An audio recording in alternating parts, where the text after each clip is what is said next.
Hello बच्चों, कैसे हो आप लोग? ठीक हो?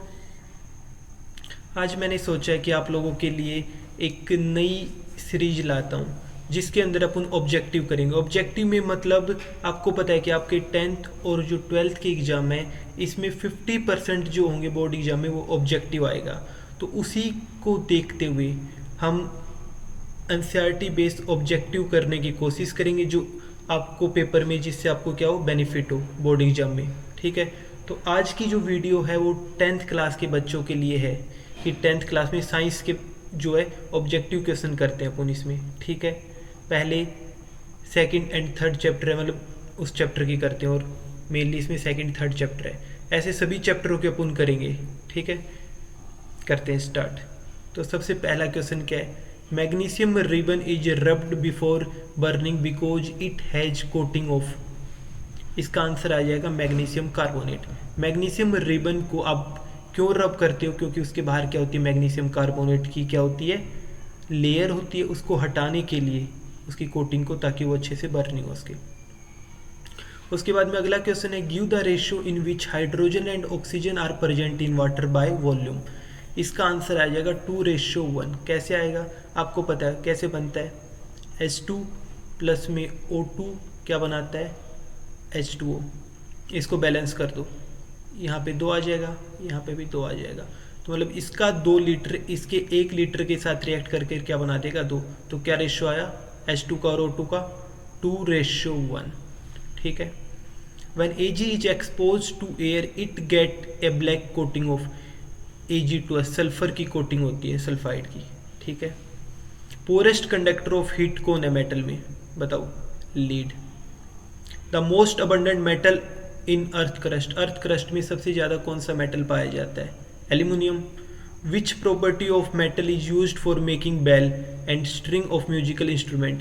तुम्हें पता है कि मेटल क्या करते हैं, आवाज़ करते हैं, इसी की वजह से उनकी बेल बनाई जाती है। और आवाज़ करने की प्रॉपर्टी को क्या कहा जाता है? सोनोरस।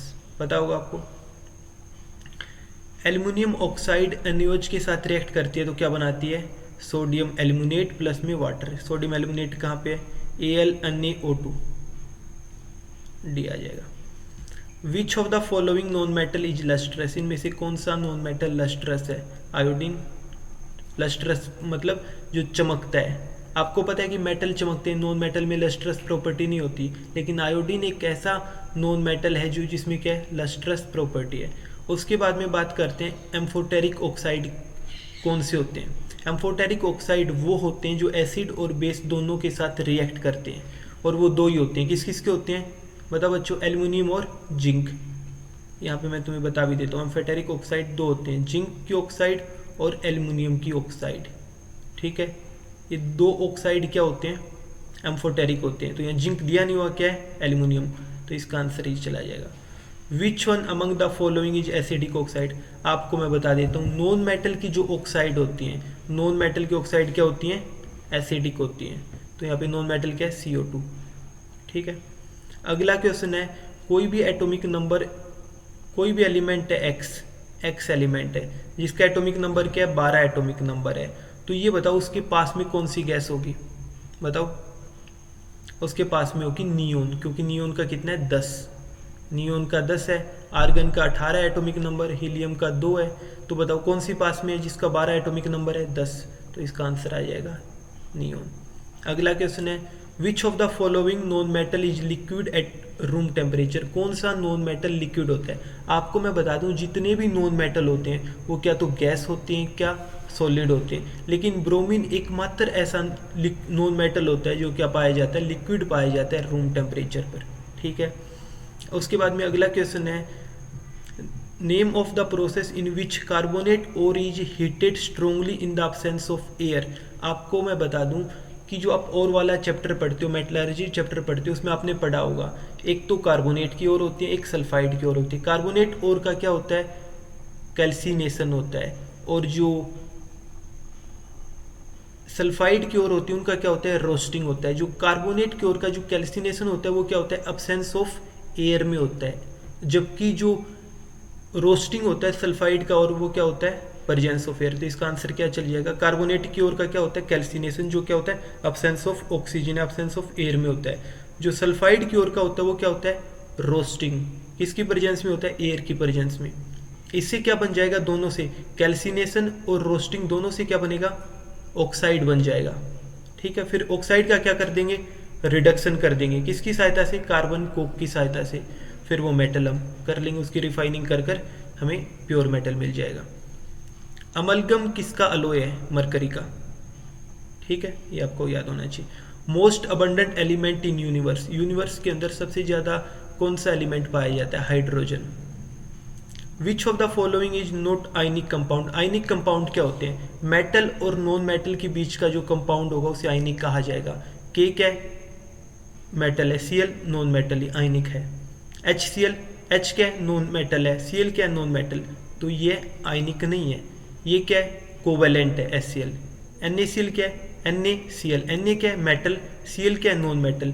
तो यहाँ पे याद रखना, मेटल प्लस में नॉन मेटल आ जाए, नॉन मेटल क्या होगा, आयनिक होगा। ठीक है, और नॉन मेटल आ जाए क्या होगा, कोवेलेंट होगा, याद रह जाएगा। तो इसमें क्या है, ये मेटल, Cl नॉन मेटल तो आयनिक है। ये भी Na क्या है, मेटल, Cl क्या है, नॉन मेटल तो आयनिक होगा। ये पूछा कौन सा आयनिक नहीं होगा, तो HCl नहीं होगा, क्योंकि दोनों में क्या है, नॉन मेटल है, आंसर बी चला जाएगा। अगला क्वेश्चन है, which type of charge is present on cathode, cathode पे कैसा चार्ज होता है, नेगेटिव। ठीक है, याद रखना, एनोड पर क्या होता है, पॉजिटिव होता है, कैथोड पर क्या होता है, नेगेटिव होता है। 18th question, which of the following property of aluminium is responsible for formation of cooking utensil.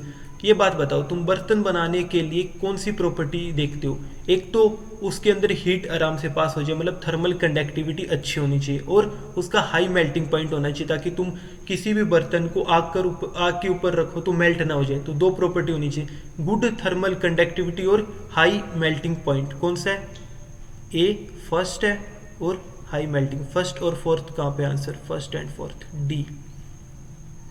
अगला क्या है, non metal form covalent chloride, non metal covalent chloride क्यों बनाता है, सिंपल सी बात बताता हूँ, कोई भी कंपाउंड कोवेलेंट क्यों बनाता है, क्योंकि इलेक्ट्रॉन शेयर करता है। तो कौन सा ऑप्शन है जिसमें शेयरिंग ऑफ इलेक्ट्रॉन है, बी ऑप्शन। समझ में आ गया, कोई भी डाउट है तो बताओ, जल्दी बताओ, किसी बच्चे को कोई भी डाउट है तो, नहीं है कोई भी डाउट, जल्दी जल्दी जल्दी। समझ आ रहा होगा, बिल्कुल आसान है, तुम्हारे आता है ऑब्जेक्टिव आने वाला आगे, पहले नहीं आता था पर इस बार से बोर्ड एग्जाम में ऑब्जेक्टिव पूछा जाएगा। ठीक है बच्चों, इतना आपको समझ में आ चुका है, कोई डाउट नहीं है, फिर भी किसी बच्चे को डाउट है तो पूछ सकता है, कर लिए। अब 20 क्वेश्चन है, which of the following is odd, ऐसा क्वेश्चन आ जाए which of the following is odd, odd इसका मतलब क्या पूछा, इनमें से कौन सा अलग है। ठीक है, तो सबसे पहला क्या है, लिटमस। लिटमस क्या होता है, नेचुरल इंडिकेटर है, मैं यहाँ लिख देता हूँ Ni नेचुरल इंडिकेटर। टर्मरिक क्या है, ये भी नेचुरल इंडिकेटर है। मिथाइल ऑरेंज क्या है, सिंथेटिक इंडिकेटर होता है। और ऑप्शन डी क्या है, नन। ठीक है, कोई डाउट नहीं है, ये हो गए। तो इसमें सही आंसर क्या है, दो तो नेचुरल इंडिकेटर और एक क्या है, सिंथेटिक इंडिकेटर, तो अलग कौन सा है इसमें, सिंथेटिक इंडिकेटर, तो आंसर क्या चला जाएगा, मिथाइल ऑरेंज। समझ में आ रहा है। अगला क्वेश्चन है, the pH was given by, pH किसने दी थी, सोरेनसन ने दी थी 1909 में, किसने दी थी, सोरेनसन ने 1909 में। समझ में आ गया। अगला क्वेश्चन है, which of the following is most malleable, इनमें से सबसे ज्यादा मोस्ट मैलिएबल मेटल कौन सा होगा, गोल्ड होता है। क्या होता है, gold, Au। Which of the following is least reactive, इनमें से सबसे कम रिएक्टिव कौन होगा, जिंक या कॉपर। बताओ बच्चों, ये तो आपको पता है, एल्युमिनियम, जिंक, कॉपर, पोटेशियम, जल्दी से बताओ सबसे लिस्ट रिएक्टिव कौन होगा। आपका इंतजार कर रहा हूं, आपको 45 पेज नंबर पर वो रिएक्टिविटी सीरीज याद होनी चाहिए। बताओ एल्युमिनियम, जिंक, कॉपर में से कौन सबसे कम रिएक्टिव है, जल्दी जल्दी देखते हैं किस बच्चे को याद है।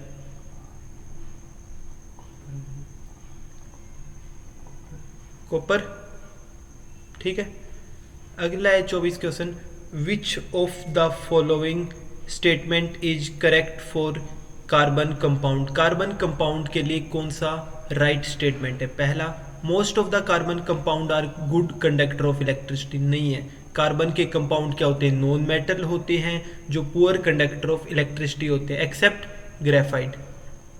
Most carbon compound are poor conductor of electricity, सही है ये वाला स्टेटमेंट। अगला है force of attraction between molecule of carbon is not very strong, बिल्कुल सही बताया, क्योंकि स्ट्रॉन्ग कौन सा होगा बताओ, कौन सा होगा स्ट्रॉन्ग, मेटल नॉन मेटल के बीच में स्ट्रॉन्ग होता है, ये नॉन मेटल है, नॉन मेटल में इतना स्ट्रॉन्ग नहीं होता है। अगला है चौथा, force of attraction between molecule of carbon compound is very strong, गलत है। तो इसका बी सेकंड और थर्ड स्टेटमेंट सही है, second and third, A option, ठीक है।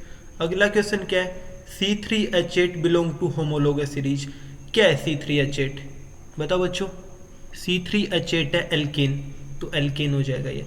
आपको याद होगा एल्केन क्या होता है, मैं यहाँ फिर से आपको बता भी देता हूँ किसी को नहीं पता हो तो। एल्केन का फॉर्मूला होता है CnH2n प्लस टू, समझ में आ रहा है, ये याद रख लेना। एल्कीन का क्या होता है, CnH2n, और अल्काइन का क्या होता है, CnH2n -2। तो लगा के देखो इसमें C3H n की वैल्यू कितनी है 3, C3H2n मतलब 2 3 6 प्लस में 2 8, C3H8, तो ये क्या बन रहा है, एल्केन। समझ में आ रहा है। इसका आईयूपीएसी नेम बताओ तुम, आईयूपीएसी नेम बताओ, जल्दी बताओ जल्दी बताओ, कितने कार्बन है बताओ बच्चों, कितने कार्बन है, 1 कार्बन 2 कार्बन 3 कार्बन, ऐसे चेन, पहले सबसे बड़ी चेन सेलेक्ट करना होता है। यहाँ से देखो 1 2 3 4 कार्बन की सबसे बड़ी चेन बन रही है। नंबरिंग कहाँ से करें, नंबरिंग वहाँ से करेंगे बच्चे जहाँ से सब्सटीट्यूट पहले आता हो, ये साइड में लगे होते हैं, इन्हें सब्सटीट्यूट कहा जाता है। तो यहाँ से पहले आ रहा है 1 2 नंबर पर आ रहा है, यहाँ से 1 2 3, तो यहाँ से नंबरिंग स्टार्ट करेंगे 1 2 3 4, 4 कार्बन की है तो ब्यूटेन ब्यूटेन ब्यूटेन ब्यूटेन, ठीक है। 2 कार्बन पर एक एक मिथाइल लगाए तो 2,2 डाई मिथाइल ब्यूटेन, ठीक है। इसका आंसर आ जाएगा डी, इसमें डाई मिथाइल आएगा, याद रख लेना 2,2 डाई मिथाइल ब्यूटेन। इनमें ब्यूटेनोइक एसिड कौन सा होगा, ब्यूटेनोइक एसिड ढूंढने के लिए सबसे पहले देखो 4 कार्बन का कौन सा है, ये वाला, और COOH ग्रुप आना चाहिए, इसमें आ रहा है 4 कार्बन है और COH ग्रुप आ रहा है, तो डी ऑप्शन चला जाएगा इसका। अब अगला देखो, the number of isomer of pentane, pentane के कितने आइसोमर बन सकते हैं, आइसोमर पता होगा आपको, देखो जैसे कितने बन सकते हैं, 1 2 3 4 5, एक तो ये हो गया, दूसरा इसके एक कम कर दो कार्बन, यहाँ लगा दो, ठीक है। तीसरा 1 2 3 दोनों जगह एक एक लगा दो, कितने बने 1 2 3, 3 बन सकते हैं, इसका आंसर चला जाएगा बी। समझ में आ रहा है। कई बच्चे पता है क्या करते हैं, कई बच्चे कहेंगे सर ये भी बन सकता है, कौन सा बन सकता है, ये वाला बताएंगे, ये वाला बताएंगे। देखो सर एक यहाँ पे लगा दिया, एक यहाँ पे लगा देते हैं, नंबरिंग करके देखो, इसका क्या नाम है पेंटेन, इसका क्या नाम है 1 2 3 4, ब्यूटेन 2 पर मिथाइल है 2 मिथाइल ब्यूटेन, इसका नाम देखो क्या 1 2 3 4 2 मिथाइल ब्यूटेन, नाम तो सेम है ना, सेम नाम होगा तो एक ही कंपाउंड, अलग अलग कंपाउंड नहीं है, तो 3 ही कंपाउंड बन सकते हैं 1 2 3। इसका क्या नाम है, 3 कार्बन है propane, 2 carbon second number carbon पर 2 मिथाइल है 2,2 डाई मिथाइल प्रोपेन। समझ में आ गया। अगला क्वेश्चन है 29, which of the following undergo addition reaction, addition reaction में कौन जाता है, अनसैचुरेटेड जाते हैं, और अनसैचुरेटेड इसमें कौन है, देखो देखो लास्ट है सिर्फ डी, बाकी अल्केन क्या होता है सैचुरेटेड होता है, और अल्कीन और अल्काइन क्या होता है अनसैचुरेटेड, तो ये अनसैचुरेटेड अनसैचुरेटेड ही एडिशन रिएक्शन करते हैं, तो डी ऑप्शन करेक्ट आंसर है। अगला है which of the following give a pleasant smell of ester when treated with ethanol and a small quantity of sulphuric acid, तो तुम बताओ इनमें से कौन सा प्लीजेंट स्मेल देगा जब रिएक्ट करेगा एस्टर के साथ, pleasant smell of ester when treated with ethanol and a small quantity of sulphuric acid, बताओ। ऑप्शन 1 है तुम्हारा इथेनोइक एसिड, ऑप्शन बी है तुम्हारा इथेनॉल, ऑप्शन सी है तुम्हारा अल्डिहाइड, ऑप्शन डी है तुम्हारा CH3CHO। कौन प्लीजेंट स्मेल देगा? बताओ जल्दी बताओ, एनसीईआरटी का है, जल्दी बताओ, वेट कर रहा हूँ मैं तुम्हारा, जल्दी जल्दी।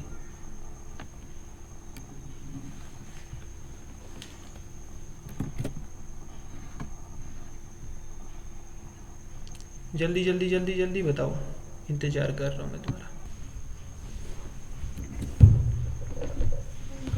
बताओ बच्चों, नहीं पता?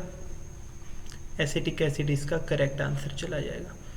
Name the functional group present in, इसमें कौन सा फंक्शनल ग्रुप प्रेजेंट है? इसको अच्छे से लिख देता हूँ, यहाँ अच्छे से नहीं लिखा हुआ। CH3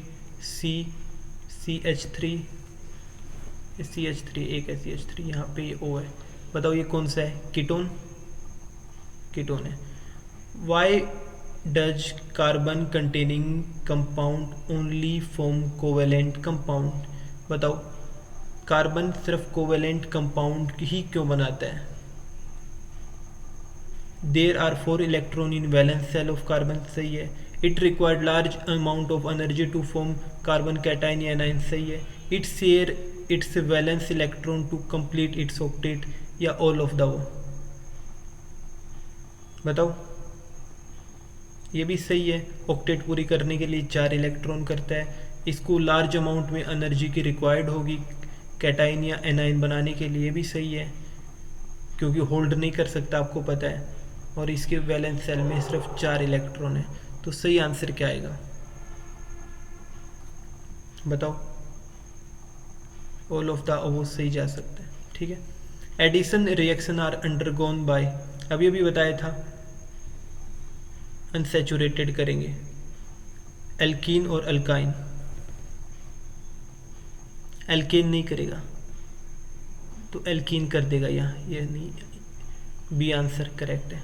अनसैचुरेटेड एल्कीन करता है, क्या अल्काइन क्यों नहीं? मेनली एल्कीन करता है, ठीक है। Identify A in the following reaction, इसमें ए को आपको आइडेंटिफाई करना है। बताओ ए क्या होगा, आप खुद बताओ, रिएक्शन वाला करो, फिर हम लास्ट में देखते हैं इस क्वेश्चन को, एक बार हम आगे चलते हैं। जब तक आप इसको देखो और रिएक्शन को करो। यहाँ पे क्या मैं आपको अच्छे से लिख देता हूँ, नहीं समझ आ रहा है तो CH3CCOH प्लस में Na2CO3 मतलब सोडियम कार्बोनेट को रिएक्ट करेंगे किसके साथ, कौन से एसिड के साथ? एसिटिक एसिड के साथ। तो ए बना, प्लस में बी बना, सी बना। आपको क्या बनता है? आपको एसिड बेस वाली रिएक्शन याद होंगी। क्या बनेगा यहाँ पे? सॉल्ट बनेगा, प्लस में CO2 गैस निकलेगी, साथ में वाटर बनेगा। कौन सा सॉल्ट बनेगा? ठीक है, CH3COONA बन जाएगा। Which of the following belong to homologous series, homologous series से कौन से belong? Which of the following belong to homologous series of alkyne, alkyne कौन है इनमें? अल्काइन के लिए आपको सबसे पहले मैंने अभी बताया था क्या होना चाहिए, CnH2n-2। ये देखो C6H2n मतलब 12 10 हो गया। C6H10 ये नहीं है। C2H4 ये भी नहीं है। C2H6 ये भी नहीं है। C3H8 ये है अल्काइन, क्योंकि देखो C3H2 इंटू 3 -2 CnH2n-2 CnN मतलब 3 2n 6 -2 C3H4 से आंसर चलेगा। एल्केन क्या होगा?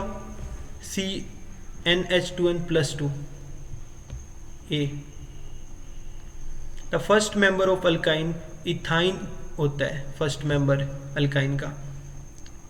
डायमंड का structure of diamond which they are attached with 4 other carbon atom. बताओ, रिजिड 3D स्ट्रक्चर होता है डायमंड का। सोप मॉलिक्यूल है, ये सोप मॉलिक्यूल होता है, उसमें बताओ क्या होता है? पहला ऑप्शन है हाइड्रोफोबिक हेड हाइड्रोफोबिक टेल, गलत है, ये नहीं है। दूसरा ऑप्शन है हाइड्रोफोबिक हेड, गलत है, हाइड्रोफिलिक हेड होता है। हाइड्रोफिलिक हेड हाइड्रोफोबिक टेल होता है। तो सी आंसर करेक्ट है, हाइड्रोफिलिक हेड हाइड्रोफोबिक टेल होता है सोप मॉलिक्यूल में। ठीक है, 41 का क्या क्वेश्चन है? A functional group mainly determine, functional group mainly क्या डिटरमाइन करता है? फिजिकल प्रॉपर्टी या केमिकल प्रॉपर्टी या दोनों?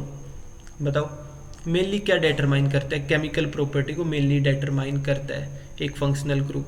ठीक है,